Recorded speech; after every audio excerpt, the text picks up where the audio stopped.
Alcohol, phenol और ether के अंतर्गत आज हम लोग जो है पढ़ेंगे अल्कोहलों के रासायनिक गुणों के बारे में। तो अल्कोहलों के रासायनिक गुणों को जो हम दो भाग में विभाजित करके इसका अध्ययन कर सकते हैं। भाग एक अर्थात पार्ट 1 के अंतर्गत जो है अल्कोहलों की ऐसी अभिक्रियाओं को रखते हैं जिनमें ऑक्सीजन तथा हाइड्रोजन के मध्य निर्मित बंध टूटता है, और पार्ट बी के अंतर्गत हम इसकी इन सभी अभिक्रियाओं को रख लेंगे जिनमें कार्बन तथा ऑक्सीजन के मध्य निर्मित बंध टूटता है। अर्थात पार्ट बी के अंतर्गत ऐसी अभिक्रियाएं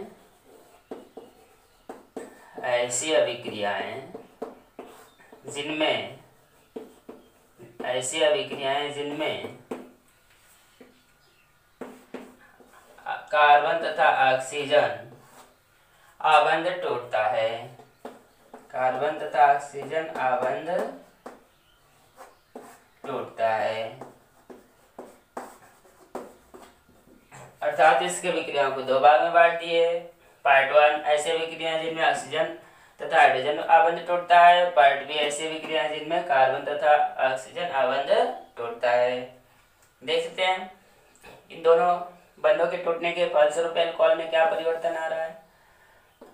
यह आपका अल्कोहल ROH जब इसके ऑक्सीजन और हाइड्रोजन के मध्य निर्मित बंध टूटेगा तो चूंकि ऑक्सीजन की विद्युत ऋणात्मकता जो होती है हाइड्रोजन से अधिक होती है, जिसके कारण यह बंध होता है ध्रुवीय। इस पर आंशिक ऋणावेश होता है और इस पर आंशिक धनावेश होता है। जब कोई भी अभिकर्मक इस पे अटैक करता है तो क्या करता है, यह अल्कोहल जो है अपने ऑक्सीजन से इस हाइड्रोजन को रिमूव कर देता है, और हाइड्रोजन जब रिमूव होता है तो उसके इलेक्ट्रॉन को जो है ऑक्सीजन ले लेता है, जिसके कारण ऑक्सीजन पर ऋणावेश आ जाता है और हाइड्रोजन धनावेश के रूप में बाहर निकल जाता है। अब हम देख पा रहे हैं कि अल्कोहल का जो मुख्य समूह है इस पर जो ऋणावेश आ जाता है। जब अल्कोहल के ऑक्सीजन तथा हाइड्रोजन के मध्य निर्मित बंध टूटता है तो अल्कोहल के मुख्य समूह पर जो है ऋणावेश आ जाता है और हाइड्रोजन धनावेश के रूप में बाहर निकल जाता है, और इस पर ऋणावेश आने के कारण अल्कोहल जो है नाभिक स्नेही की भांति व्यवहार करने लगता है। नाभिक स्नेही। अब आप लोग सोच रहे हैं नाभिक स्नेही क्या होते हैं।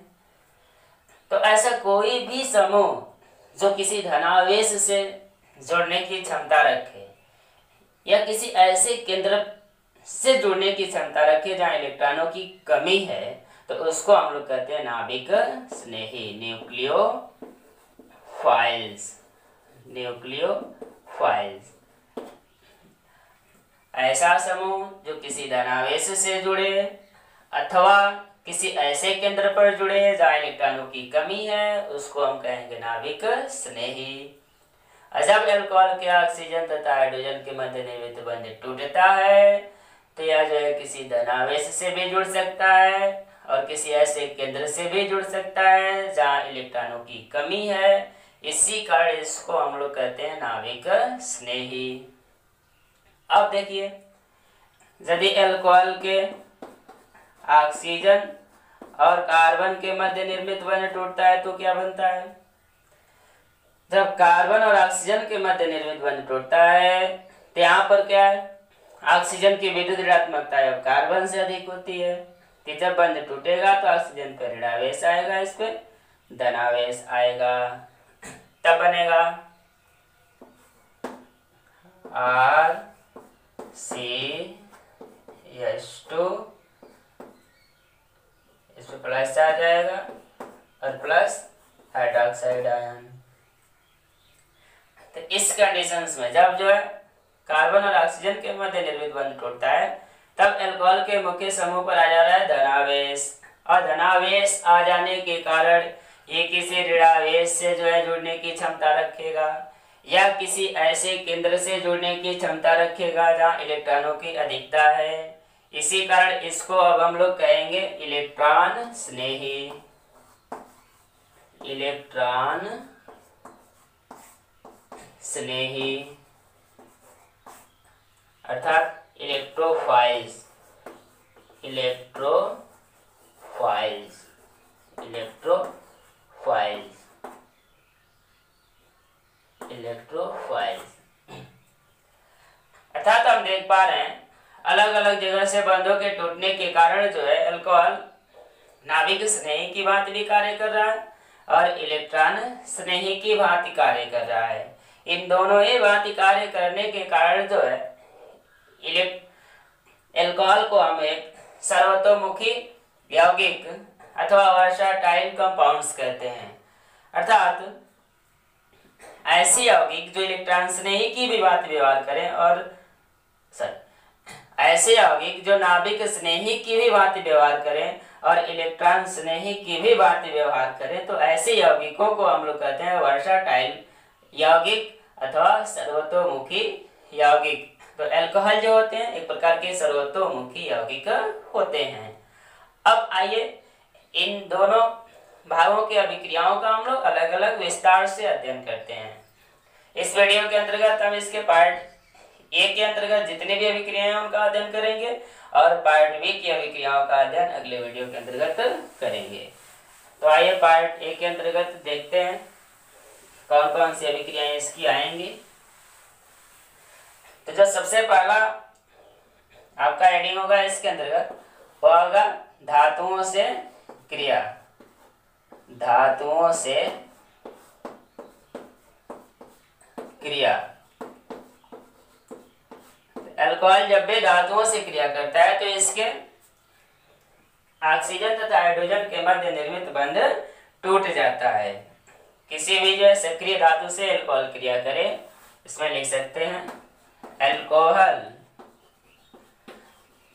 अल्कोहल सक्रिय धातुओं, अल्कोहल सक्रिय धातुओं जैसे, अल्कोहल सक्रिय धातुओं जैसे सोडियम, पोटेशियम, एल्यूमिनियम आदि से क्रिया करके, सोडियम, पोटेशियम, एल्यूमिनियम आदि से क्रिया करके क्या बनाएगा, आदि से क्रिया करके संगत एल्कोक्साइड बनाते हैं, संगत एल्कोक्साइड बनाते हैं। अल्कोहल जब भी सक्रिय धातु से क्रिया करेंगे तो क्या बनेगा, एल्कोक्साइड बनेगा। और इस अभिक्रिया में होता क्या है, इनके ऑक्सीजन तथा हाइड्रोजन के मध्य निर्मित बंध टूटता है। अल्कोहल जो होते हैं इस अभिक्रिया में हाइड्रोजन रिलीज करते हैं, ध्यान दीजिएगा इस बात पे। इस अभिक्रिया के अंतर्गत अल्कोहल्स जो होते हैं हाइड्रोजन को रिलीज करते हैं। इसी कारण ये अभिक्रियाएं यह दर्शाती हैं कि अल्कोहल की जो प्रवृत्ति होती है वो अम्लीय होती है। कभी कभी एग्जाम में आपसे पूछ देता है कि अल्कोहलों की किन्हीं दो ऐसी अभिक्रियाओं को लिखिए जिनसे यह स्पष्ट होता है कि इनकी प्रवृत्ति अम्लीय होती है। तो धातुओं से अभिक्रिया का इनका कोई भी आप दो समीकरण लिख सकते हैं। आइए देखते हैं उदाहरण के रूप में ले लेते हैं कोई अल्कोहल ROH और क्रिया करा देते हैं सोडियम से। क्या होगा, हाइड्रोजन रिलीज होगा, हाइड्रोजन बाहर निकल जाएगा, यहाँ से इसका बंध टूटेगा। पार्ट ए वाला हम लोग रिएक्शन पढ़ रहे हैं, इसके अंतर्गत जो है जितनी भी अल्कोहल जितनी भी अभिक्रियाएं देगा इसका जो है ऑक्सीजन और हाइड्रोजन के मध्य निर्मित बंध ही टूटेगा। जो ऑक्सीजन और हाइड्रोजन के मध्य निर्मित जो बंध टूटता है तो इस हाइड्रोजन का स्थानीय सोडियम ले लेता है, बनेगा आपका RONA। कोई विशेष परिवर्तन नहीं हुआ है, अल्कोहल का बस हाइड्रोजन निकला है, हाइड्रोजन की जगह पे सोडियम जुड़ गया है और प्लस बनेगा आपका H2। रिएक्शन को आप जो है अपने अनुसार बैलेंस कर सकते हैं। चूंकि वहाँ हाइड्रोजन 2 है इसलिए यहाँ पर जो है 2 लगाएंगे। एक अल्कोहल एक हाइड्रोजन रिलीज कर रहा है तो 2 अल्कोहल 2 हाइड्रोजन रिलीज करेगा। जब यहाँ पे 2 लगाए तो R2 हो गया, R2 हो गया तो यहाँ पर भी हम लोग 2 लगाएंगे। जब यहाँ पर 2 लगाए तो सोडियम भी 2 हो जाता है, तो इसको भी जो यहाँ पर 2 लिख करके बैलेंस कर लेंगे। इस प्रकार जो है हमारा रिएक्शन बैलेंस हो गया। अब देखिए आर के जगह पे जो है कोई वैल्यू ले लें। आर के जगह पे अगर हम लोग ले लें मेथिल समूह, होगा आपका CH3OH प्लस जो है सोडियम से ही क्रिया करा दें, प्रोडक्ट हमें मिलेगा, कोई परिवर्तन नहीं रहेगा, सब कुछ सेम यही रिएक्शन है, केवल आर के जगह पे हम CH3 लिख देंगे, बनेगा हमारा CH3ONA प्लस H2। ऊपर की भांति इस रिएक्शन को भी जो है संतुलित कर लेंगे, 2 2 और 2। नाम देखा जाए इसके लिए हम लिखेंगे एल्कोहल, यह है आपका सोडियम, यह आपका सोडियम एल्कोक्साइड, सोडियम एल्कोक्साइड, उसका नाम आप जान ही रहे हैं। यह हो गया आपका जो है मेथिल एल्कोहल, मेथिल एल्कोहल, यह सोडियम, और इसका नाम हो जाएगा सोडियम मेथॉक्साइड। सोडियम के लिए सोडियम लिखेंगे, एक कार्बन है इसलिए मेथ लिखेंगे, और जो है सोडियम से ऑक्सीजन जुड़ा हुआ है इसलिए ऑक्साइड लिखेंगे। पूरा नाम हो जाएगा sodium methoxide, sodium meth oxide. अगर आर के जगह पे यहाँ पर हम ले लेते हैं C2H5 तो उसका नाम हो जाता है सोडियम एथॉक्साइड। चलिए एक रिएक्शन और देख लेते हैं, CH3 CH2OH प्लस पोटेशियम से क्रिया करा लेते हैं। जैसे सोडियम से क्रिया होगा ठीक उसी प्रकार से पोटेशियम से भी अभी क्रिया होगी। बना लेते हैं product CH3 CH2OK plus H2। जैसे ऊपर बैलेंस की वैसे नीचे भी कर लेंगे, 2 2 यहाँ लग जाएगा 2। नाम हो गया आपका, यह एथिल अल्कोहल है और यह पोटेशियम। अब यहाँ पे सोडियम, वहां पर आप लिखे थे सोडियम, यहाँ पर आप लिखे सोडियम था तो लिखे थे सोडियम मेथॉक्साइड। यहाँ पर जो कि सोडियम की जगह पर क्या है पोटेशियम, अब हम लिखेंगे पोटेशियम, 2 कार्बन है तो एथ, ऑक्सीजन है तो ऑक्साइड, नाम हो जाएगा पोटेशियम एथॉक्साइड, पोटेशियम